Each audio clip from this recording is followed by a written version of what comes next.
Hello friends, this is Sharid and welcome again on my channel Education Tutorials। दोस्तों, पिछले कुछ दिनों से मैं किन्हीं पर्सनल रीजंस की वजह से आप लोगों के लिए वीडियोस नहीं बना पा रहा था।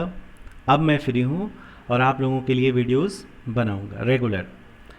पिछली कक्षा में हम लोगों ने 1 से 15 तक के शिक्षा मनोविज्ञान के क्वेश्चंस को सॉल्व किया था।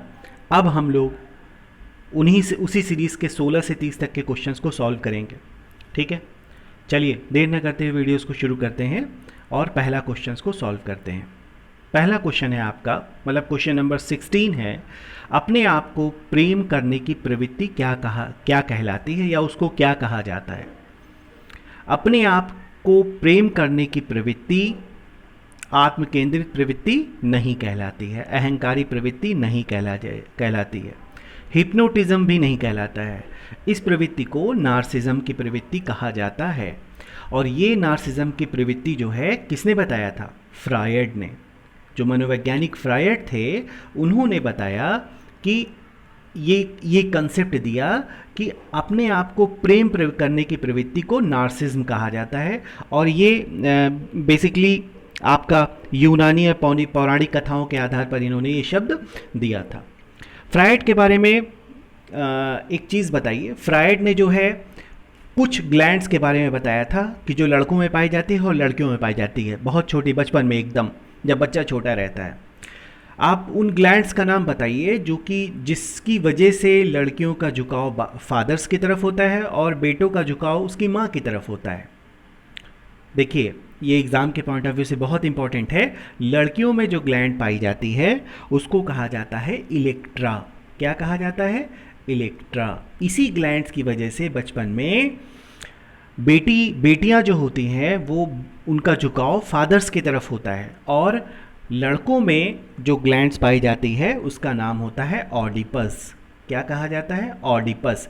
ये ग्लैंड्स होती हैं और इन ग्लैंड्स का धीरे धीरे प्रभाव बड़े होने पर ख़त्म हो जाता है। ऑडिपस ग्लैंड्स लड़कों में पाई जाती है और लड़कियों में ग्लैंड्स पाई जाती है इलेक्ट्रा। इसका प्रतिपादन या इसका कंसेप्ट देने वाला कौन था? फ्रायड, मनोवैज्ञानिक। ठीक है, चलिए अगले क्वेश्चन पे आ जाइए।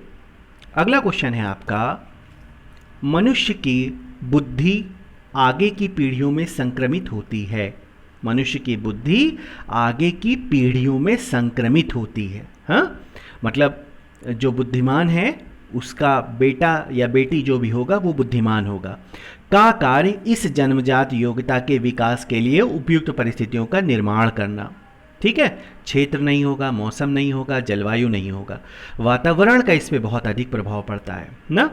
मनुष्य की एक तो जन्मजात प्रवृत्ति होती है, उसके बाद उसका वातावरण भी इस पे प्रभाव डालता है। अगर ये उपयुक्त वातावरण मिलता है तो बच्चा जो होता है वो तेज निकलता है। ठीक है, अगला क्वेश्चन है आपका, अगला क्वेश्चन नंबर 18, पूरे आवृत्ति वितरण का प्रतिनिधित्व करने वाले मान को क्या कहा जाता है? पूरे आवृत्ति के वितरण को प्रतिनिधित्व करने वाले का मान क्या कहा जाता है? केंद्रीय प्रवृत्ति की माप, जिसको कहा जाता है मेजरमेंट ऑफ सेंट्रल टेंडेंसीज। इसमें कौन कौन सी चीज़ें होती हैं? इसमें 3 चीज़ें कम से कम होती हैं। मीन यानी समांतर माध्य, और मीडियन मीन्स माध्यिका, और तीसरा क्या होता है? मोड। मोड मीन्स क्या होता है? बहुलक। ठीक है, केंद्रीय प्रवृत्ति की नापों में 3 नापों को लिया जाता है, समांतर माध्य, माध्यिका और बहुलक। दोस्तों, इस तरीके से आपका 3 क्वेश्चंस कंप्लीट हो गया। आइए अगले क्वेश्चन पे चलते हैं। अगला क्वेश्चन है आपका, निम्नलिखित में से कौन सी विशेषता आंतरिक रूप से अभिप्रेत बच्चों के लिए सही नहीं है? सही है नहीं, सही नहीं है।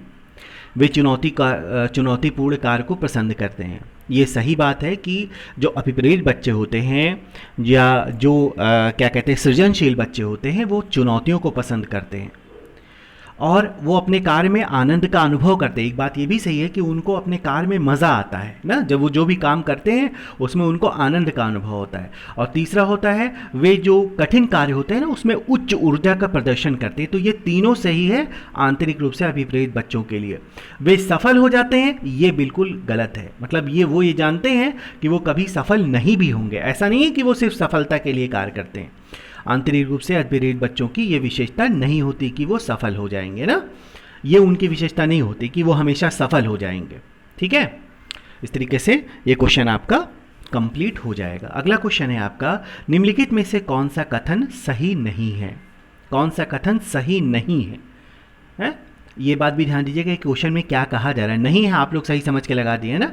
वंशानुक्रम माता पिता के गुणों का संचरण, बिल्कुल सही है ना। वंशानुक्रम में क्या होता है, माता पिता के गुण बच्चों में आ जाते हैं। विकास प्राणी और उसके पर्यावरण की अंतरक्रिया का परिणाम है, बिल्कुल सही है। वंशानुक्रम व्यक्ति की जन्मजात विशेषताओं का शोधन है। कौन सा विकल्प सही नहीं है?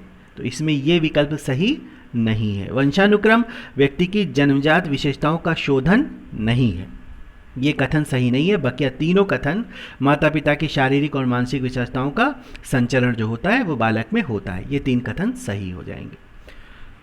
चलिए अगले क्वेश्चन पे आ जाइए। अगला क्वेश्चन है, साहचर्य का नियम है।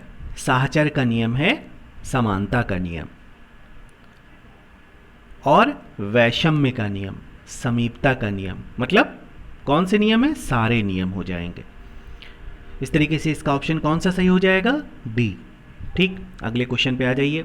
अगला क्वेश्चन है, सामान्य से विशेष की तर्क की प्रस्तुति निम्नलिखित में से कौन सी पद्धति है? सामान्य से विशेष, देखिए ना क्या कहा जा रहा है, सामान्य से विशेष की पद्धति।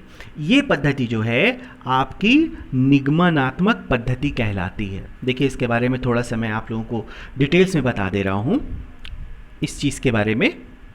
सामान्य से विशेष की जो पद्धति है वो निगमनात्मक पद्धति है, मैंने आपको बताया। देखिए 2 पद्धतियों के बारे में जान लीजिए, एक आगमनात्मक है, एक आगमनात्मक है और एक निगमनात्मक है। ये जो पद्धति है आगमनात्मक, ये वैज्ञानिक पद्धति मानी जाती है, क्योंकि इसमें उदाहरण से पहले उदाहरण समझाया जाता है, फिर उसके बाद उसको छोटा करते करते नियम पर आया जाता है। नियम पर आया जाता है मतलब फॉर्मूलाज पहले नहीं बाद में बताया जाएगा, निकाला जाएगा ना।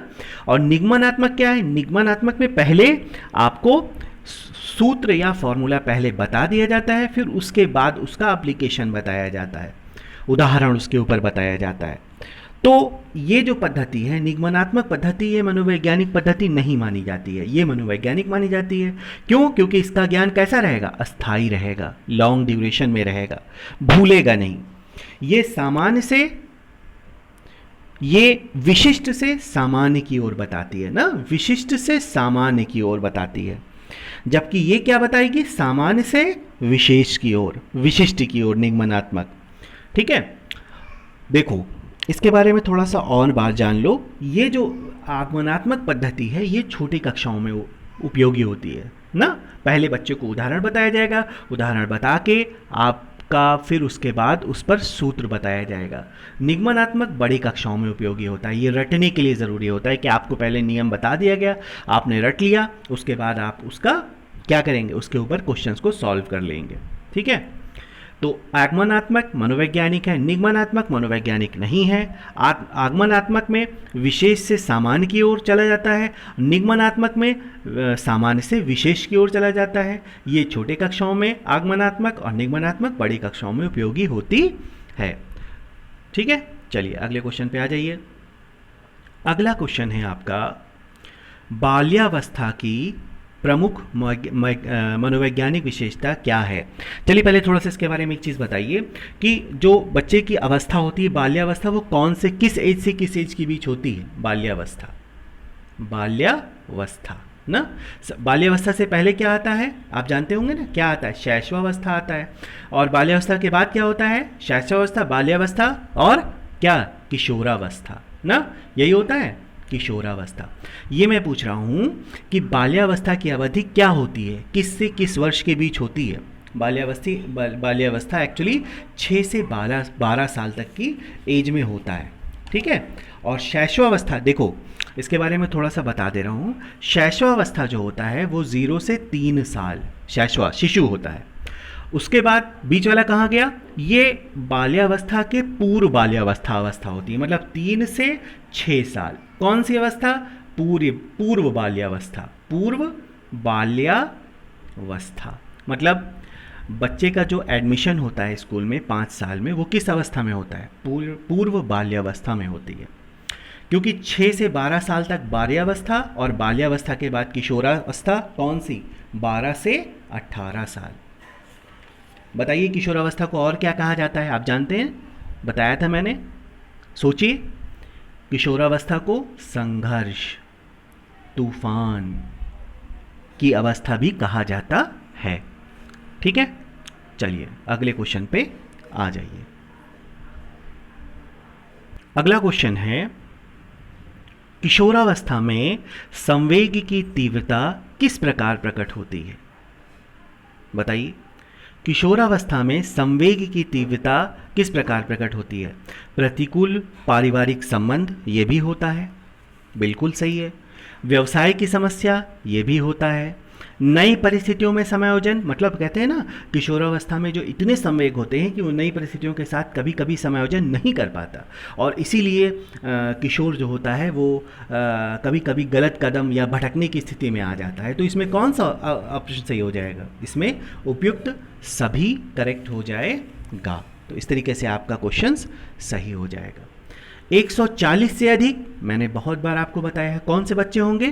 प्रतिभाशाली बच्चे होंगे। ठीक है, प्रतिभाशाली बच्चों की जो क्या कहते हैं आईक्यू होता है वो 130 से अधिक माना जाता है। सामान्य कितना बताया था? 90 से कितना? 110। ये बॉर्डर लाइन है, इसको याद कर लीजिएगा। इसके ऊपर जितने भी होंगे वो नॉर्मल से तेज़ होंगे, इसके नीचे जो होंगे वो नॉर्मल से कम होंगे। 70 से नीचे वाले जड़ बुद्धि वाले होते हैं। 70 से नीचे वाले जो होंगे वो आपके जड़ बुद्धि वाले होते हैं। ठीक है, चलिए अगले क्वेश्चन पे आ जाइए। अगला क्वेश्चन है आपका सृजनशीलता। सृजनशीलता मौलिक परिणामों को अभिव्यक्त करने की मानसिक क्रिया है। बहुत ही इंपॉर्टेंट परिभाषा है आपकी। सृजनशीलता मौलिक परिणामों को अभिव्यक्त करने की मानसिक क्रिया है। किसने कहा था? क्रो एवं क्रो ने। चलिए एक परिभाषा मैं बता रहा हूँ और बताइए कि ये परिभाषा किसकी है। परिभाषा सुनिएगा ठीक से। किशोर ही वर्तमान की शक्ति और भविष्य की आशा को प्रस्तुत करता है। एक बार फिर से परिभाषा सुन लीजिए। किशोर ही वर्तमान की शक्ति और भविष्य की आशा को प्रस्तुत करता है। ये परिभाषा किसकी है? ये परिभाषा भी क्रो एवं क्रो की ही परिभाषा है। ठीक है, सृजनशीलता के बारे में मैंने बताया था आपको कि सृजनशीलता जो होता है वो अधिगम, सृजनशीलता जो होती है उसमें बालक का अधिगम होगा ना, लर्निंग जिसको कहा जाता है, अधिगम, इंग्लिश में इसी को लर्निंग कहा जाता है। अधिगम और कल्पना शक्ति या तर्क वो हमेशा सामान्य बच्चे से अधिक होता है। सामान्य बच्चे से कैसा होगा? अधिक होगा। ठीक है, चलिए अगले क्वेश्चन पे आ जाइए। प्रयास एवं भूल का सिद्धांत, इसको तो बताने की आवश्यकता ही नहीं है। प्रयास एवं भूल का सिद्धांत किसने दिया था? थार्डाइक ने। ठीक है, थार्डाइक ने किस पे प्रयोग किया? बिल्ली में। कोहलर ने किससे प्रयोग किया था? कौन सा सिद्धांत दिया था? सूझ का। कोहलर ने किस पे प्रयोग किया था? मुख्य प्रयोग जो था वो उनका सुल्तान नाम के चिंपैंजी पर प्रयोग किया था। ठीक है, पावलाव ने किस पे प्रयोग किया था? पावलाव ने कुत्ते पर प्रयोग किया था। ठीक है, कुत्ते पर प्रयोग किया था। ठीक है, चलिए अगले क्वेश्चन पे आ जाइए। अगला क्वेश्चन है आपका सीखने में पठार के निराकरण के लिए क्या नहीं करना चाहिए। मैंने बताया था सीखने में पठार ऐसे होता है ना, पहले लर्निंग होगी, उसके बाद धीरे धीरे कम हो जाएगा, वो फिर जीरो पे आ जाएगा। सीखने के पठार के लिए क्या नहीं करना चाहिए, क्या करना नहीं यहाँ पे कहा जा रहा है, क्या नहीं करना चाहिए। क्या नहीं? दंडित नहीं करना चाहिए, बिल्कुल ना। दंडित करने पर उसकी लर्निंग कभी नहीं होगी। सीखने के लिए प्रेरित करना, ये तो करोगे तभी वो आगे उसका सीखने का पठार कम होगा, मतलब पठार कम होगा तो और लर्निंग होगी। सीखने की अच्छी विधि का प्रयोग करना, ये भी करना चाहिए ना उस, और ये तो मैंने बताया। इसमें कारणों का भी पता करना चाहिए, मतलब क्या वजह है, क्यों ये सीखने का पठार आ रहा है, उसका भी अध्ययन करना चाहिए। अगला क्वेश्चन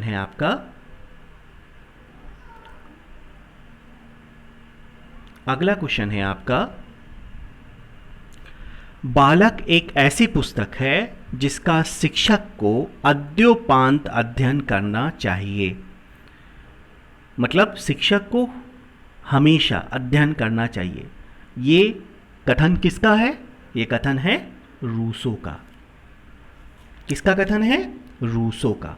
ठीक है, चलिए बताइए यहाँ पर रूसो ने कौन सी पुस्तक लिखी थी जो बहुत ही महत्वपूर्ण है? क्या नाम है पुस्तक का? एमील। क्या नाम था? एमील पुस्तक का नाम था। ठीक है, चलिए यहीं पर और चीज़ बताइए। एक पुस्तक का नाम मैं बता रहा हूँ, उसका नाम है रिपब्लिक। रिपब्लिक, ये एग्जाम के पॉइंट ऑफ व्यू से बहुत ही इंपॉर्टेंट है, दोनों पुस्तक, एमील और रिपब्लिक। एमील किसने लिखा? रूसो ने। रिपब्लिक के रचनाकार कौन थे? रिपब्लिक के रचनाकार थे, सोचिए, प्लूटो। क्या नाम था? प्लूटो। इसको याद कर लीजिएगा, रिपब्लिक, प्लूटो, एमील, रूसो। और ये भी याद कर लीजिएगा, जो परिभाषा इनकी दी हुई है, इन्होंने कहा बालक एक ऐसी पुस्तक है जिसका शिक्षक को अद्योपांत अध्ययन किया करना चाहिए। किसने कहा? रूसो ने। चलिए अगले क्वेश्चन पे आ जाइए। अगला क्वेश्चन है आपका, बाल मनोविज्ञान के अनुसार शिक्षा के क्षेत्र में मुख्य स्थान किसका है? पहले जो शिक्षा होती थी उसमें अध्यापक का महत्वपूर्ण स्थान था, लेकिन अब किसका है? बालक का ना। राष्ट्रीय पाठ्यचर्या रूपरेखा जो 2005 की है उसमें ये कहती है कि आप एक शिक्षक जो है वो बालक को सिर्फ सुविधाएं, माहौल दे, वातावरण तैयार करे, बालक खुद ब खुद सीखेगा, उसके अंदर खुद ब खुद लर्निंग अधिगम होगा ना। उस अध्यापक का स्थान तो है ही जो है, लेकिन शिक्षा में जो सबसे प्रमुख स्थान है, जिसके चारों तरफ सब घूमेंगे, अध्यापक और अभिभावक, उसका मुख्य केंद्र जो है वो बालक है। बिल्कुल वैसे ही है जैसे हमारे सौर मंडल में मुख्य तारा जो है वो कौन सा है? सूर्य। उसके चारों तरफ सारी चीज़ें घूमती है ना। वैसे यही समझ लीजिए कि बाल मनोविज्ञान में शिक्षा का प्रमुख स्थान किसका है? बालक का। उसके चारों तरफ अध्यापक, प्रशासक, अभिभावक सारे के सारे घूमेंगे। ठीक है, तो इस तरीके से आपका 23 क्वेश्चन कंप्लीट हो गया। किसी रीजंस की वजह से मैं कुछ दिन से आ नहीं पाया, अब रेगुलर्स में आपके लिए उपस्थित रहूँगा और वीडियोज़ आपके लिए अलग अलग बनाऊँगा। ठीक है दोस्तों, अगर ये आपको वीडियोज़ पसंद आते हैं तो आप लोग चैनल को सब्सक्राइब कर लीजिएगा, लाइक कर लीजिएगा, दोस्तों में शेयर कर लीजिएगा। Thank you.